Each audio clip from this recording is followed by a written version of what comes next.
শুধু দর্শক, আমি দেখতে পাচ্ছি রাজধানী ঢাকার ব্যস্ততম যে এলাকাগুলো স্টুডেন্টরা তারা এখন দায়িত্ব পালন করছে এবং আমি দেখতে পাচ্ছি তারা এইভাবে রাস্তা, গাড়ি, সাধারণ জনগণ নিয়ন্ত্রণ করছে।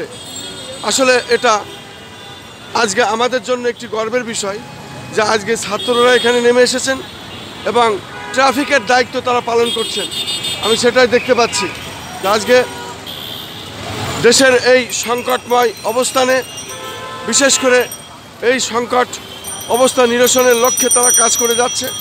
আমি Khandakar Masuduzzaman, Tara news, BD, TNB, SS, JR TV, তেরানা টিভি, কেজার টিভি, সেই সাথে আমি আমার প্রতিষ্ঠান এবং আমাদের চ্যানেলগুলির পক্ষ থেকে আমি ধারাবাহিকভাবে কাজ করে যাচ্ছি। আমি দেখতে পাচ্ছি বিশেষ করে মগবাজার এলাকা, কাকরাইল এলাকা, বিশেষ করে আমি দেখতে পাচ্ছি এখানে ছেলেরা, মেয়েরা সবাই সম্মিলিতভাবে কাজ করছে। সবাই কিন্তু ছাত্র। আসলে রাজধানী ঢাকা এখন যে অবস্থা, সেটা নিয়ন্ত্রণ ছাত্ররাই নিয়ে করছে। এটা একটা গর্বের বিষয়।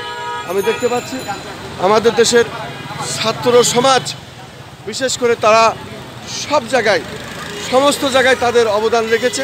আমরা দেখতে পাচ্ছি এখানে একজন ছাত্রী, সেও কাজ করছে, ট্রাফিকের দায়িত্ব নিয়ে তারা কাজ করছে। এটা আসলে না দেখলে বোঝা যাবে না। আমি দেখতে পাচ্ছি অত্যন্ত ব্যস্ততম যে এলাকাটি, সেই এলাকায় তারা দায়িত্ব নিয়ে কাজ করছে। আমি দেখতে পাচ্ছি। শুধু দর্শক, এটি আজকে আমাদের ছাত্র সমাজের গর্বের বিষয় এবং আমাদেরও গর্বের বিষয়। আমি দেখতে পাচ্ছি ছাত্ররা এখানে রীতিমতো ট্রাফিকের দায়িত্ব তারা পালন করছে। এটা আসলে অত্যন্ত ব্যস্ততম এলাকা, হাজার হাজার গাড়ি যেখানে, তারা সেখানে এইভাবে নেমে এসেছে এবং ট্রাফিকের দায়িত্ব তারা পালন করছে। আমি দেখতে পাচ্ছি এখানে ছেলেরা, মেয়েরা, ছাত্রছাত্রীরা সম্মিলিতভাবে কাজ করছে। শুধু দর্শক, আমি খন্দকার মাসুদুজ্জামান, আজকে আমি রাজধানী ঢাকার ব্যস্ততম একটি এলাকা, এই ব্যস্ততম একটি এলাকা আমি দেখিয়ে যাচ্ছি যেখানে ছাত্ররা ট্রাফিকের দায়িত্ব পালন করছে।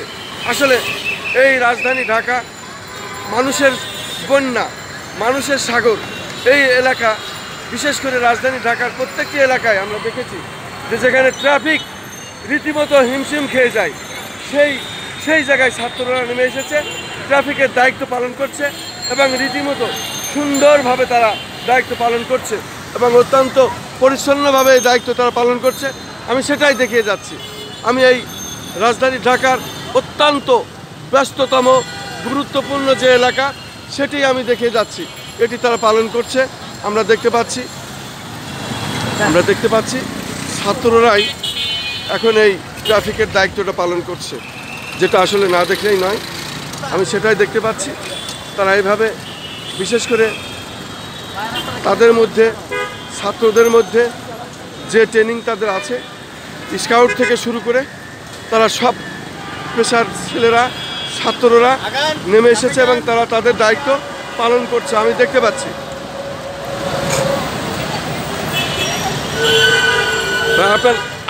আপনার নামটা কি যদি একটু বলতেন? আমার নাম মোহাম্মদ ইয়াসিন আরাফাত। আপনি কোথায় করেন, কি করেন? আমি গভর্নমেন্ট ল্যাবরেটরি কলেজে পড়ি। আমি ওই জায়গায়। আপনি যে এই ট্রাফিকের দায়িত্ব পালন করছেন, আমরা মনে করছি যে রীতিমতো একটি ট্রাফিক কিনা, আপনি এগুলো শিখলেন কিভাবে? এইভাবে আমি শিখে, আমার মূলত স্কুল জীবনটা রাজারবাগ পুলিশ লাইনসে। তো সেইখান থেকে আঙ্কেলদের দ্বারা কিছু সংকেত আমাদের জানা ছিল, আর আমরা যে মাঠে আসবো আমাদের দু একদিন আগের ধারণা ছিল। আর স্কাউটের ট্রেনিং তো আছেই। জি, সেটা আছে। তো সেই জায়গা থেকে ধরে আমরা আঙ্কেল থেকে কিছু সংকেত শিখেছি। যেহেতু পুলিশ বর্তমানে রাস্তায় নামছে না, কারণ মানুষ পুলিশকে দেখলে আক্রমণাত্মক হচ্ছে। তো সেই জায়গা থেকে চিন্তা করে, ঢাকা তো শহর অনেক ব্যস্ততম একটা শহর, সেই জায়গা থেকে চিন্তা করে আমাদের বৈষম্য বিরোধী যে ছাত্র আন্দোলনের যে পক্ষ দল ছিল, তারা এখন রাস্তায় ট্রাফিকের সিগন্যালের দায়িত্ব পালন করছে। শুধু দর্শক, শুনলেন ছাত্রদের অভিমত। তারা রাজপথে নেমে আজকে ট্রাফিকের দায়িত্ব পালন করছে। এটা আসলে না দেখলে নয়। আমি দেখতে পাচ্ছি রীতিমতো ট্রাফিকের মূল দায়িত্বটা তারাই পালন করছে। আমরা দেখতে পাচ্ছি।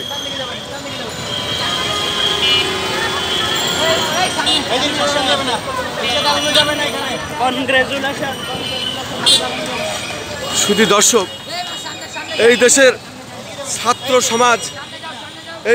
ছাত্র সমাজই যে দেশের মূল চালিকা শক্তি এবং তারাই দেশের ভবিষ্যৎ, এটা আরেকবার প্রমাণ করেছে এবং তারা কাজ করছে এটাই আমি দেখতে পাচ্ছি। রাজধানী ঢাকার ব্যস্ততম যেসব এলাকা, সেই এলাকাগুলি তারা ট্রাফিকের দায়িত্ব নিয়ে এইভাবে পালন করছে। আমি খন্দকার মাসুদুজ্জামান, আমাদের চ্যানেলগুলির পক্ষ থেকে আমরা ধারাবাহিকভাবে যে কাজগুলি করে যাই তার ধারাবাহিকভাবে এটা আমি দেখিয়ে যাচ্ছি। আজও রাজধানী ঢাকা, খন্দকার মাসুদুজ্জামান।